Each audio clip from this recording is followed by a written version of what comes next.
Emma, and I like ham radio. Today we're going to learn about power!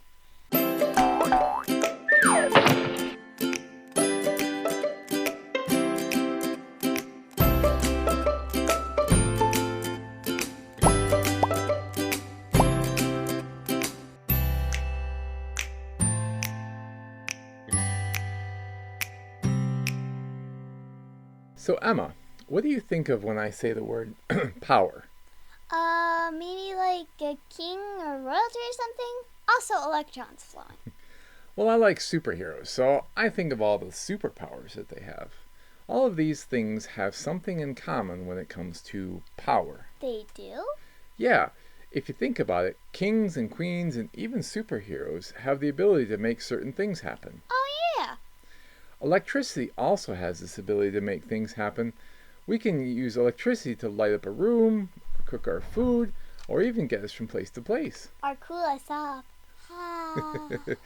Yeah, that too.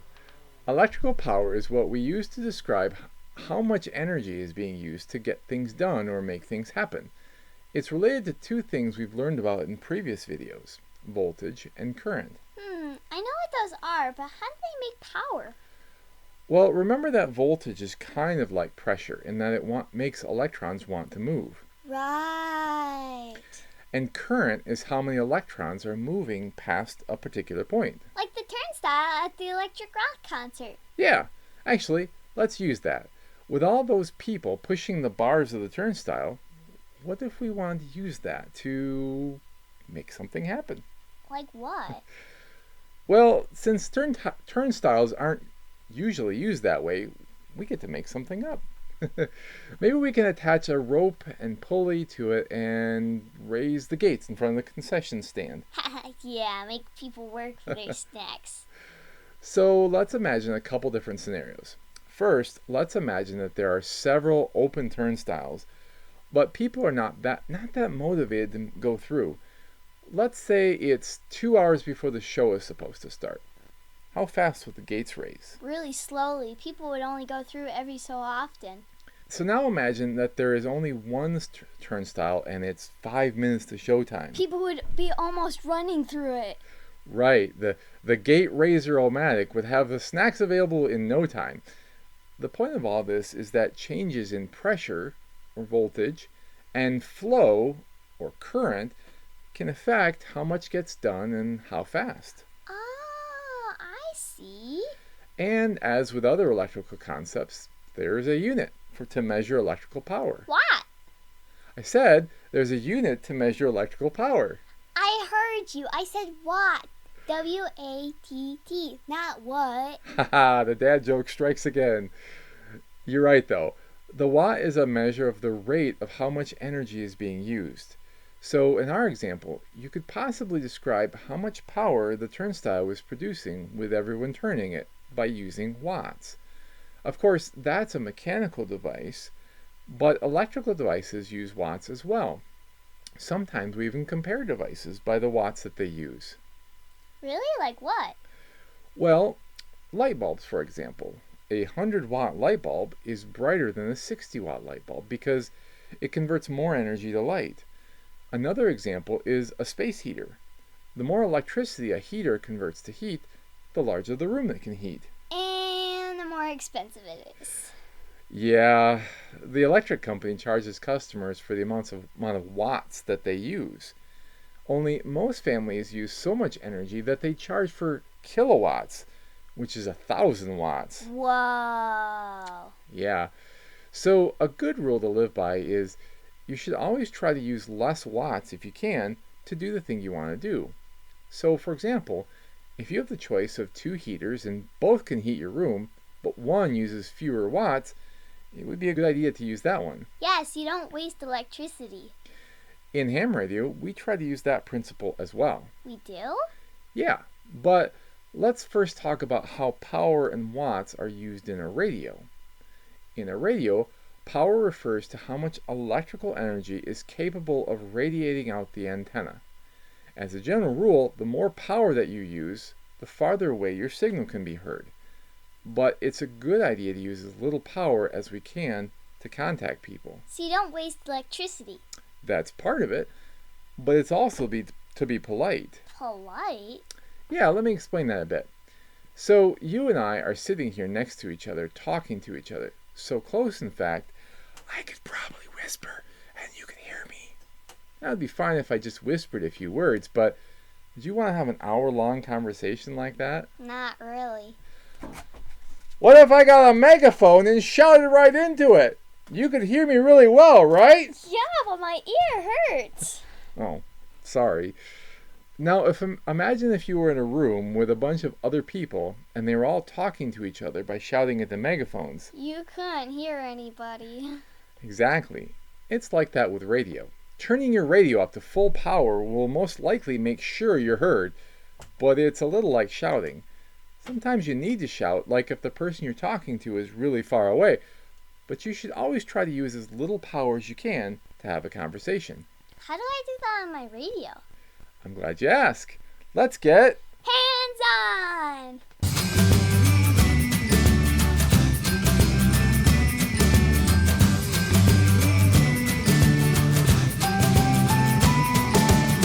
Okay, so this is Emma's Bofang radio. It's a good starter radio. That's why she has it as a kid. Yeah. Pretty cheap. Not the best radio in the world, but like I said, good for a kid. Yep. Okay, so what we're going to do is she asked how to change the power on her radio, the transmit how do power. you do that? I'll show you in just a second. We are going to go into the menu and change some settings on it. We'll do that in just a second. I'll tell you what we're looking for, though. There's a menu setting called TXP, and that stands for transmission power. Oh. So TX is transmit, and P is for power. Why X? And that's just what they shortened it to. Oh, kind of like the ham and ham radio. Yeah. Or Wi-Fi. Yeah. Yep. Okay, so what we're going to do is we're going to hit menu. Oh, let's turn it on first, I suppose. Yeah. Right? There's my call sign. Yep. And now if you hit the menu, and let's go up until you said TXP. There we Right go. there. There So we now go. hit the menu again. Whoa, and then the little you'll arrow changed. Yeah, the little arrow changes to point down. Now you can change the value. So now hit Cool. the arrow up or down. So that's low. Low, That's high. high, And that's medium. mid. Yeah. Mid. So what those? If you look in the manual, now we have a Bofang that's the 3rd generation, and so it has 3 different settings. Oops. Yep, it does that. It will, if you aren't in there long enough, it will just turn. It will go back to the main screen. Okay. Okay. We'll go back in there in just a second. But you saw the low, the mid, and the high, right? Mhm. Well, on this particular radio, that's the low is 1 watt, the mid Okay. is 4 watts, and the high is 8 watts. Oh. Other okay. Bofang radios just have low and high, and that's 1 watt and 4 watts. Oh. Okay. So this is more powerful than other radios. Yep, this is an 8 watt radio. Whoa. So it that's can do as cool. much as 8 watts. Yep. That's cool. So let's change it down to low, Okay. right? Because we talked about using the lowest power we can use. So we'll go to menu. Yep. And since We're already Sorry, there. already So hit there. menu again. menu. Now, yep. Now go to low and then hit menu again. Now see how it went to the Oh. top, and you Uh-huh. see there's a little L on the top. Oh yeah. Yep. I didn't notice that before. Now you can exit out, or it'll automatically do that in a minute.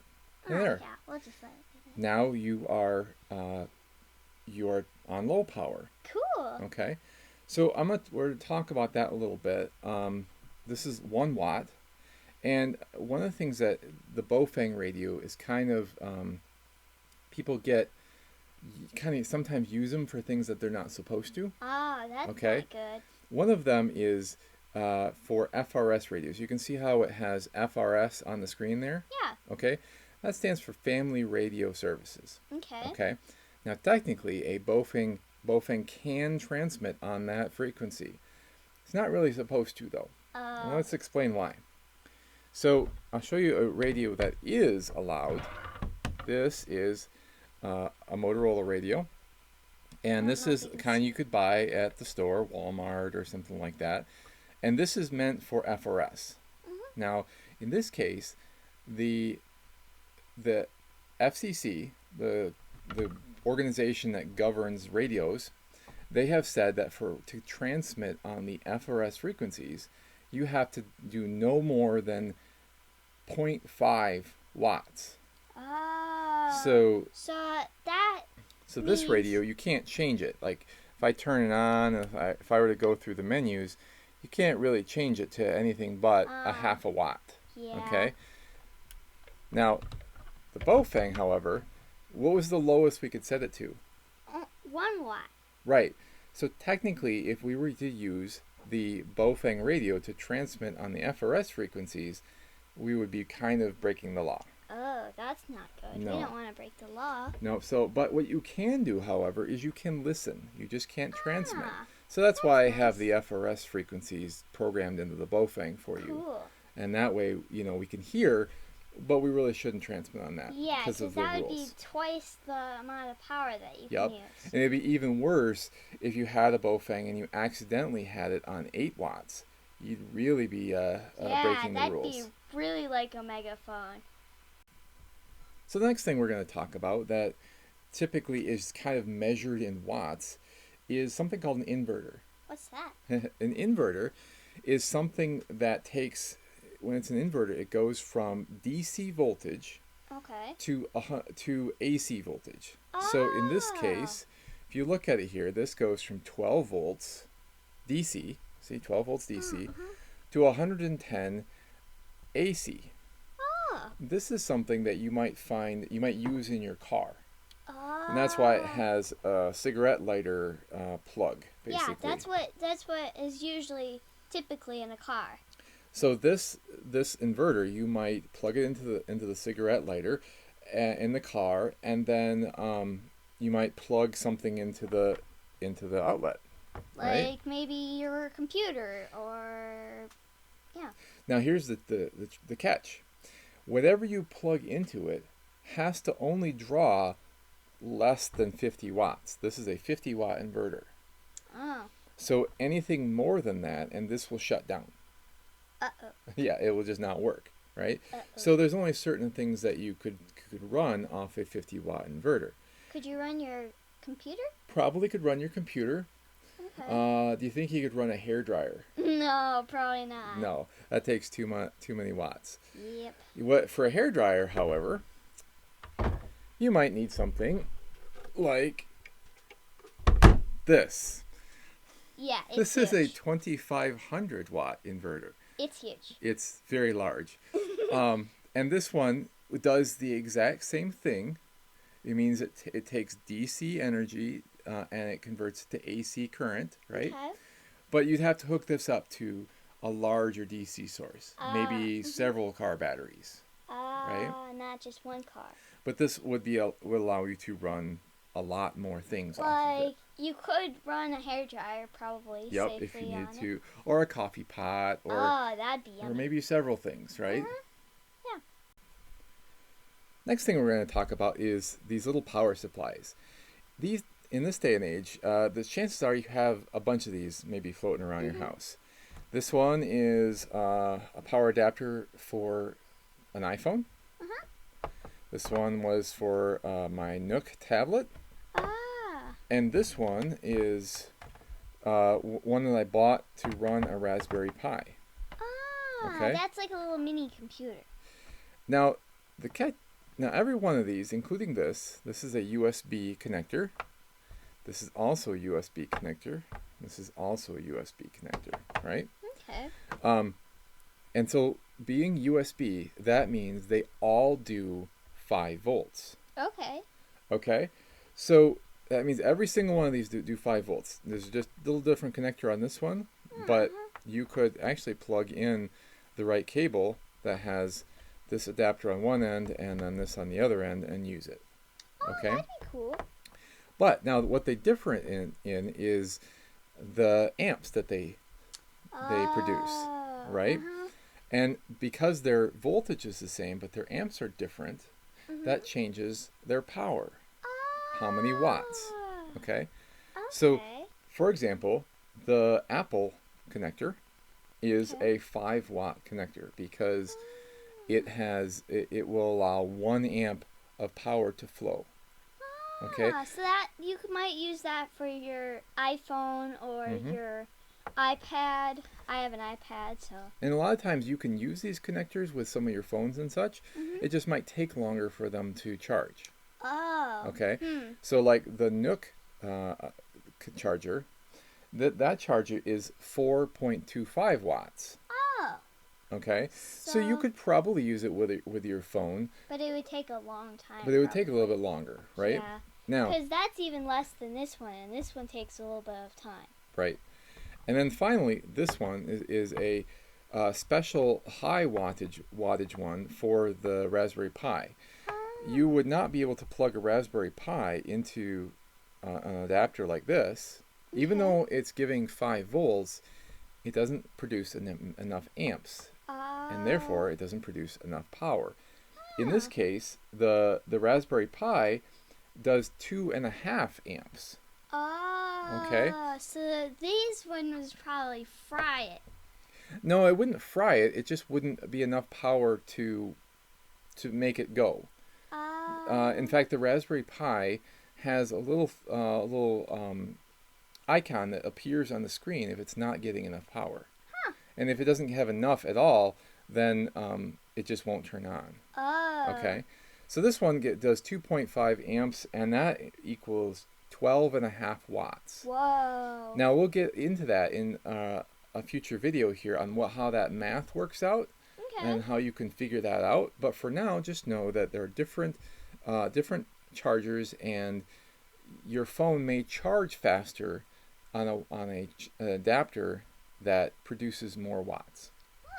Cool. The last kind of thing we're going to talk about when it comes to wattage and watts is light bulbs. Because that's another thing that is measured in, we distinguish light bulbs by the wattage of them. Okay? So there's a lamp right here. Yep, we're going to use a lamp, so I can plug a light bulb into the lamp and we can test it out. And so first thing I'm going to do is, this is a 100-watt light bulb. So we're going to plug it in here a minute, screw it in, and I'm going to turn it on, right? And we're going to just look at the light. And I'm only going to turn on just a little bit, because otherwise it'll get hot and I won't be able to take it back out. At least without waiting until it cools down. So that's the light as a 100-watt light bulb. Okay, you can kind of see how much it illuminates everything. Yeah. All right, not too hot. Good. So we'll take that light bulb out. That's 100 watts, and so that's really bright. Now these are incandescent light bulbs. And they're a little harder to find these days because they've kind of gone away from those. But they have a filament inside of it that gets really hot and makes light. Okay, this is also an incandescent light bulb. It's a little bit But older. this one is a 40-watt light bulb. So the first one was 100 watt. So Now this one is 40 watts. Almost half that or less. Right. So not quite as bright. So definitely, not quite as bright. Yeah, because it makes sense because it's less than half the other one. Okay, that's an incandescent light bulb. You can see the difference in wattage on that. Now, those are incandescent bulbs.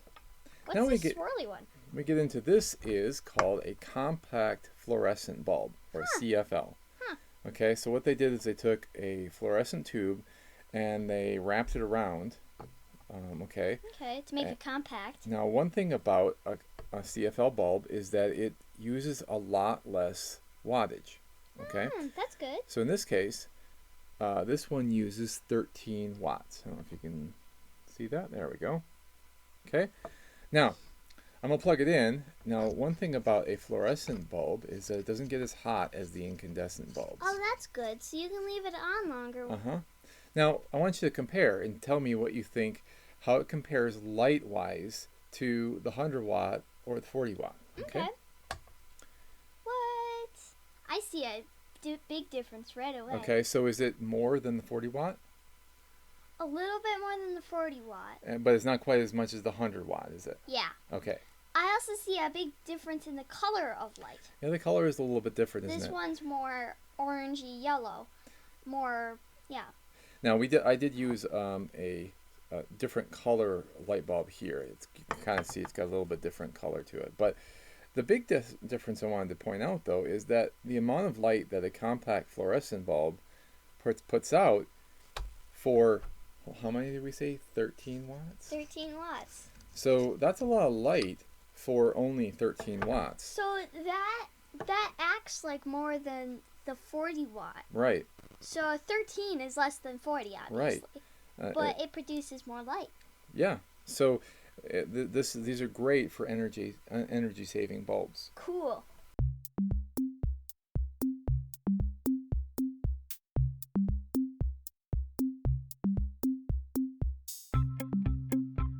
Electrical power is measured in which of the following units? A. Volts, B. Watts, C. Ohms, or D. Amperes? Let's see. Is it B. Watts? Yep. We've talked about all the other ones, right? Yeah. Which term describes the rate at which electrical energy is used? A. Resistance, B. Current, C. Power, or D. Voltage? I'm guessing C. Power, because that's what this whole video is about. Yep, but remember the key word there is rate. Oh, Okay? yeah. The rate at which energy is used.